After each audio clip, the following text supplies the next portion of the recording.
Okay, hello. Welcome to the third installment, the third episode of the Zobin Whiteboard show. And if you're new to the program, now notice how I said program.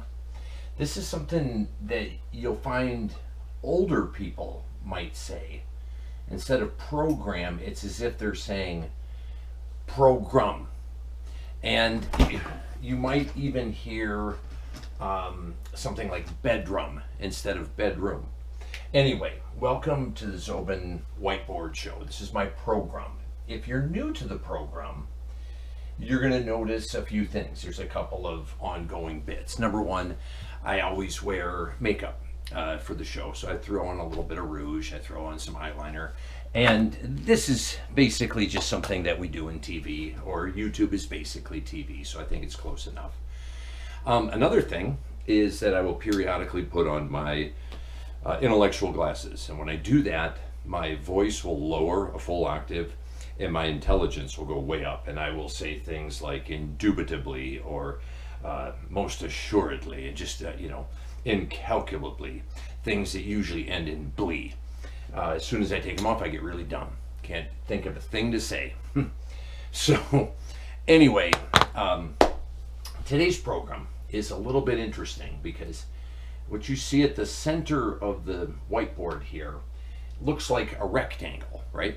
So is that a rectangle, or could that possibly be a rectangle, one that maybe I messed up a little bit? Or is it something completely different?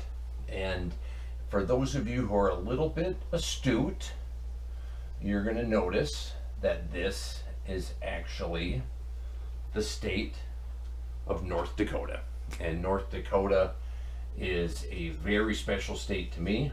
I don't know if I'll get into all of that in this episode, probably not. Maybe I'll get into it a little bit. Anyway, before we start here, I wanted to also let you know that I've been getting some feedback on my sweatpants that I've been wearing here. And it got me thinking, the feedback was something like, it's a little too casual, you should put on a pair of jeans or slacks. I was like, that word slacks. Anyway, it got me thinking though about the word itself, feedback. It's actually kind of gross, because if you are giving somebody feedback, you're essentially vomiting on them, because my show, good or bad, I'm feeding you. I'm giving you something, right? I'm feeding you. But if you give me feedback, you're taking what I've given you and you're regurgitating it, and you're kind of vomiting it on me. And very often feedback tends to be kind of negative. But anyway, I feel that the actual term should just be, we're giving you feed, right? Just as I'm giving you feed, then you might give me feed, in response to the feed I gave you. So again, I'm not opposed to feedback, but just don't think of it as feedback. Just think of it as feed. By the way,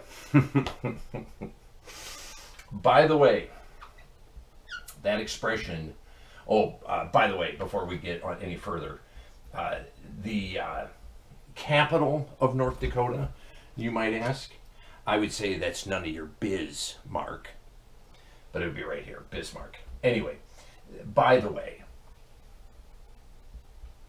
that expression, by the way, you need to buy the way.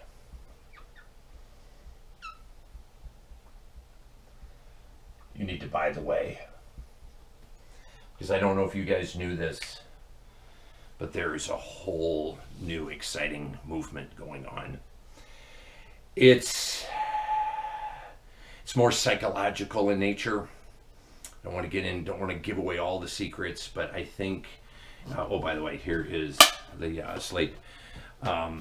This movement is incredible, and I'm a part of it, and I hope I can convince you guys to join the way. So when you, by the way, when you buy the Whey, you are really joining a psychologically advanced Illuminati group. And the practices are a little strange, a little foreign, but they are very pro-teen. And that means the young people are really getting into this too. So they're onto it. But even some of us older folks are really getting into this too. And we have a ceremony that we do to the new initiates, and I'll show you what it is. It just so happens I've got the tools that I need. You get some clear glue because you want to remain clear thinking. If you get more of a muddied glue, that kind of clouds the mind. It clouds your perceptions. You want to see the way. You want to be the way, the truth, and the light. And we put on the Whey, and then we grab the Whey, and then you become the Whey, and you'll see, it'll all make sense.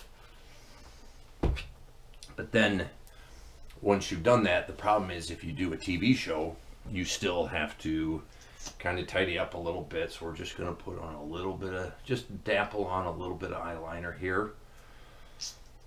And we'll get on with the program just in a few minutes. And of course, the rouge. Oh, Venus, that hot planet. And I'll have to clean all this up later. One of the advantages of having not having carpet. And then we just dapple on just a little bit of the rouge. We'll get all pretty for you guys at home. Okay, anyway, we have a program we got to get on with, and it's North Dakota. We're going to take that seriously. So North Dakota, depending on how you look at it, how you're scoring at home, is either the 30, it's basically both the 39th and 40th state. North Dakota and South Dakota came in effectively at the same time. Alaska and Hawaii had a similar arrangement. From a practicality standpoint, just from a secretarial standpoint, North Dakota was ratified first, so it is recognized as the 39th state. Came into the Union on November 2nd, 1889. I was actually there in Bismarck at the centennial celebration, and I probably won't go into all the great detail in this particular episode because I've been encouraged to keep these a little briefer than a half hour. Got some feed on that. And anyway, I was at the centennial, the state centennial, back in the summer of 1989. I'll tell that story. I'll save that for a different story. Anyway, in particular, I wanted the Whey. You will see the Whey. You will be the Whey. The way, the truth, and the light. Anyway, I wanted to talk about a couple of cities in North Dakota. And so one of them, you've probably heard of, it's called Fargo. But what you might not know is the origin of the name of Fargo. So largely when German immigrants had come to this area that would, come to be known as North Dakota, and most of them were coming from Germany. Anyway, they didn't really know what to call the place. All they knew is that they had gone far to get there. And so initially, they thought, well, let's call our city Go Far. Okay? So that was the initial name. And then, because remember, they had gone far. They could have called it Gone Far, but they decided to call it Go Far. Because I think they wanted to keep it in the present tense, not in the past tense. And then they thought, well, it's a little strange, but it kind of sounds like gopher. So some of them thought, well, let's call it Gopher instead of Go Far. But then they thought, well, we got Minnesota over here, and that's known as the Gopher State. So they didn't want to encroach on that, or more importantly, they didn't want people thinking that this was in Minnesota, because it's actually in North Dakota. So then they thought, well, how about we flip that around a little bit, and how about we call it Fergo?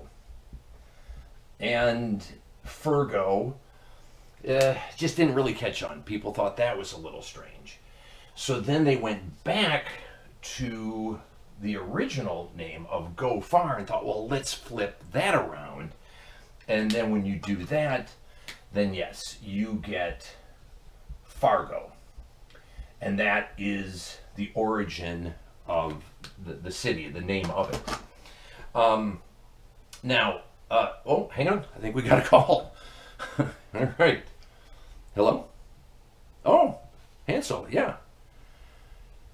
Well, no, there's not a state called Sperm Dakota, no. Well, I think that would be more a state of mind rather than a state of the union.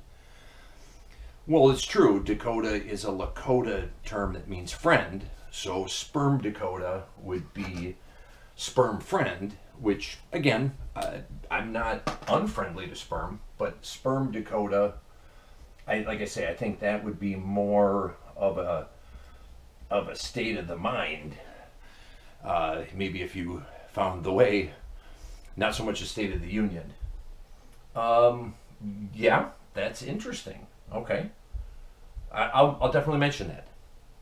Okay, Ben. You take care. Say hi to Gretel. All right, bye. That was Hansel. Now, again, if you guys want to get in on this, just give me a call. 555 is the number. There is no Sperm Dakota, okay? There never has been. If there were, it'd be more of a state of the mind, than a state of the union. But he did mention that there are 5 interesting anagrams for Sperm Dakota. So they would be, not in any particular order, Karma Despot. I like that. These could all be band names, by the way, but the Karma Despot. There would be Modest Parka, which, on a warm January day here in Wisconsin, oh, is it a sin to live in Wisconsin? Is it a sin to be part of the Whey? Is it a sin to want to join us? To want to join us? Soaked Tramp would be another one. Stardom Peak, and let's hope this isn't the peak of my stardom. Like to do this for a couple of years, wink wink, nudge nudge. And then Sparked Atom, and I will do something on Sparked Atom at some point when we talk about the Big Bang. How we would score this using the Dewey Decimal System, this episode I think would be appropriate to do 978.4 for North Dakota. It actually goes as Western United States, which I thought was a little interesting. And North Dakota, if you live here, you're more of a Midwesterner. But yes, if you live here, now you're butting up with Montana, and that's more Western, for sure. 637.2 when we're getting into the Whey and things like that under dairy and milk. If you take those two Dewey Decimal System numbers and add them up, you get 1615.6. If you divide that by 2, when's the last time you guys have done this and made that division symbol? Divide those by 2, you get 807.8, and that would yield, again, if you're doing your homework, get out your Bibles, get out your Dewey Decimal logbooks. And again, you can get one from the show if you send me a self-addressed stamped box. Anyway, the 807.8 would be educational research and related topics. And at some point, we'll probably do something here on the Zobin Whiteboard show. Now, interestingly, usually what would happen when one city would spring up, like Fargo, there was always kind of a sister city that would spring up. And the sister city of Fargo, not surprisingly, they called themselves Near Stay, because it was kind of the opposite of Fargo. Fargoans, which are really known as Fargons, and that's a Fargon conclusion, they are travelers, they are hustlers and bustlers. They're always on the move, and when they move, they want to move. They want to go far, and then they want to come back, but they want to go far. And they are action seekers, thrill seekers. I mean, they'll go into Minnesota, they'll go into Montana, and some of them will even go to Europe, but, they'll go up to Winnipeg. These guys are on it. Interestingly, though, their companion people, Near Stay, they're exactly the opposite. They're not quite agoraphobic, but they are homebodies. They don't really want to go far. This was problematic up until maybe the last 10 years, because they had to leave their homes to work, right? Now most of them work from home. Near stayers is what they're called, but do not make the mistake of calling them naysayers. They don't like that. The relationship between Fargo and near stay. Well, Fargoans or Fargons don't go to near stay. It's not far enough for them to go. So they rarely, if ever, go to near stay. Near stay people, interestingly, wind up going to Fargo quite a bit because that's about as far as they will go. That's another reason why it's called Fargo. But there's no acrimony between the two sides. They get along fine. Interestingly enough, a lot of people, when they think of Fargo, they think of the sister city as Moorhead. Well, Moorhead's in Minnesota. And I want to know the way. If you guys want to know the way. Is that surprising to you? Is that shocking to you? This is my friend Prince Charmin. I told you guys this show was going to get a little strange. And it's going to be very shocking. And we're going to get to know the way. But in order to get to know the way, you have to be one with the way. It's very protein. But even us old folks, we can get into it. It's allowable. You have to remain clear. You have to remain clear. And I know that sounds like Dianetics, but it's not. It's something far better. You want the way. This is Whey's powdered whey, but it's the powdered whey. Anyway, we think of Moorhead as being the opposite of Fargo. But, you know, it's its own thing. Moorhead has a sister city. Now, Moorhead, they're all a bunch of brainiacs. They think with their heads, not with their hearts. And they're philosophers, they're deep thinkers, scientists. And Moorhead. Their opposite, their sister city, is actually less heart. That's a sad place, man. Because they have actually, ironically, less heart than the Moorhead people do. Anyway, folks, I think I'm going to wrap it up there. I do have a lot more to say about North Dakota. And I will not disappoint, I promise.